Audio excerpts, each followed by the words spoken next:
Sandeep, morning. क्या कुछ हुआ है?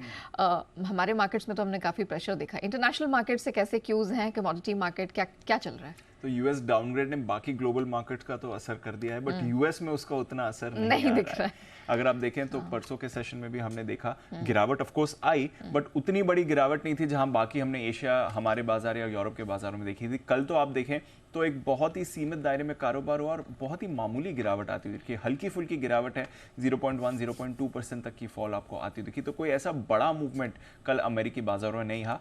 हाँ, जरूर सुस्ती जरूर थी, आप कह सकते हैं दूसरे दिन अमेरिकी बाजार आपको फिसलते हुए दिखे हैं, बट ऐसा बड़ा दबाव नहीं था। इनफैक्ट अगर आप डाउ की बात करें तो सिर्फ 225 अंक के दायरे में आपने ट्रेड होते देखा और उसमें 66 अंक फिसला है डाउ।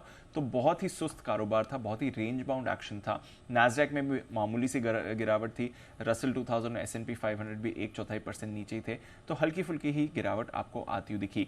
नतीजों का एक्शन ज्यादा था। आईटी के कुछ दिग्गज नतीजे आ रहे थे सेमीकंडक्टर कंपनीज की तरफ से, अन्य आईटी कंपनीज की तरफ से, तो वहां पर थोड़ा रिएक्शन आपने ज्यादा आते हुए देखा। परसों की बड़ी गिरावट के बाद जो आपके सेमीकंडक्टर शेयर्स हैं वहां पर आपने एक रिबाउंड आते हुए जरूर देखा है। करीब एनवीडिया और एएमडी दोनों के शेयर्स में आपने खरीदारी देखी, बट क्वालकॉम जिसके नतीजे ने निराश किया था, ये शेयर करीब 8% फिसला है। तो आईटी और सेमीकंडक्टर यहां पर ज्यादा एक्शन आपको बनते हुए दिखा था। Amazon और एप्पल दोनों के ही नतीजे कल आए हैं, बट बाजार के बंद होने के बाद आते हुए दिखे। तो पोस्ट मार्केट ट्रेडिंग में ज्यादा रिएक्शन आपको दिख रहा है। हालांकि रेगुलर मार्केट ट्रेडिंग में कुछ नहीं हुआ। रेगुलर मार्केट ट्रेडिंग में Amazon हल्का ऊपर बंद हुआ, बट नतीजे इनके दमदार रहे हैं और पोस्ट मार्केट में ये 9% ऊपर आपको ट्रेड करते हुए दिखा। इसलिए आज सुबह नैस्डैक फ्यूचर्स पर भी आप बढ़िया एक्शन बनते हुए देख रहे हैं। एप्पल के नतीजे थोड़ा निराशाजनक थे, रेवेन्यू ग्रोथ ने डिसअपॉइंट किया है, इसलिए पोस्ट मार्केट में 2% फिसला है। ड्यूरिंग मार्केट ट्रेडिंग करीब 5% नीचे था। तो ज्यादा रिएक्शन आज शाम को इन दोनों शेयर्स में आपको आते दिखेगा। और आज शाम की बात करें तो बड़ा डेटा भी आने वाला है, जॉब्स डेटा आने वाला है जुलाई महीने का।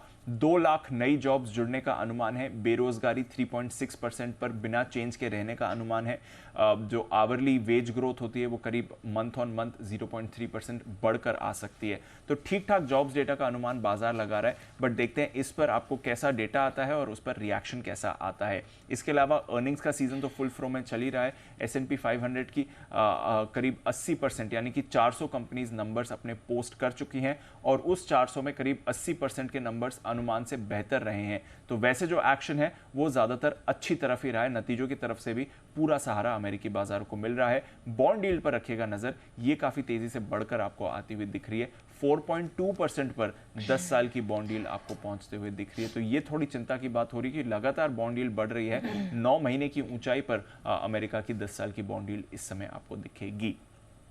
यूरोप की बात करें तो कल यहां पर आपको कमजोरी ही आती हुई दिखी। कुछ ज्यादा बड़ा एक्शन नहीं था। आधे से 0.5% की गिरावट आपने कल यूरोप के बाजारों में देखी है। कमोडिटी बाजारों में भी भरपूर एक्शन आपको बनते हुए दिख रहा है। डॉलर इंडेक्स की स्ट्रेंथ बरकरार है, 102 के ऊपर है 4 हफ्ते की ऊंचाई पर इसके बावजूद कल कमोडिटीज में आपने थोड़ा खरीदारी का एक्शन देखा। सबसे पहले तो कच्चा तेल जो वापस 2-2.5% उछलकर वापस 85 के ऊपर आपको ब्रेंट जाते हुए दिख रहा है और इसकी बड़ी वजह सऊदी और रशिया दोनों है। सऊदी जो उसकी उत्पादन कटौती चल रही थी एडिशनल 10 लाख बैरल प्रति मंथ की, अब 10 लाख बैरल प्रति दिन हर महीने के लिए, वो अब सितंबर में भी जारी रहेगी, ये उन्होंने ऐलान किया। तो सप्लाई जो है सऊदी की तरफ से वो और टाइट करने की बात कर रहे हैं। हालांकि इस महीने इनका सप्लाई थोड़ा बढ़कर आ रहा है, प्रोडक्शन बढ़कर आ रहा है, बट सप्लाई को वो टाइट करने की बात कर रहे हैं। दूसरा, रूस ने कहा है कि वो अपने एक्सपोर्ट्स में कटौती करने वाला है। 3 लाख बैरल प्रतिदिन से रूस के एक्सपोर्ट की कटौती होगी। और ये आज ओपेक प्लस की बैठक के पहले आपको ये ऐलान आते हुए दिख रहे हैं। तो आज ओपेक प्लस की बैठक में क्या निकल कर आता है ये भी इंपॉर्टेंट रहेगा। बट कच्चा तेल लगातार ऊपर जा रहा है तो इस पर तो आपको रखनी है नजर। सोना चांदी दायरे में है। हालांकि कल बेस मेटल्स में 2 दिनों की गिरावट के बाद आपने एक रिबाउंड आते हुए देखा है। बट ओवरऑल सुस्त ग्लोबल संकेत हैं, बट अमेरिका में ठीक ठाक सेशन था, बहुत ही स्टॉक स्पेसिफिक सेशन था। रेटिंग डाउनग्रेड की बात कोई नहीं कर रहा है सिवाय बॉन्ड यील्ड के। थोड़ा बॉन्ड यील्ड इनकी वापस ऊपर जानी है तो उस पर आपको रखनी पड़ेगी नजर, उससे शायद इक्विटीज पर थोड़ा प्रेशर आ सकता है। बट अदरवाइज अमेरिकी बाजारों में ऐसी कोई भी चिंता की बात कल शाम तो नहीं हुई है। चलिए तो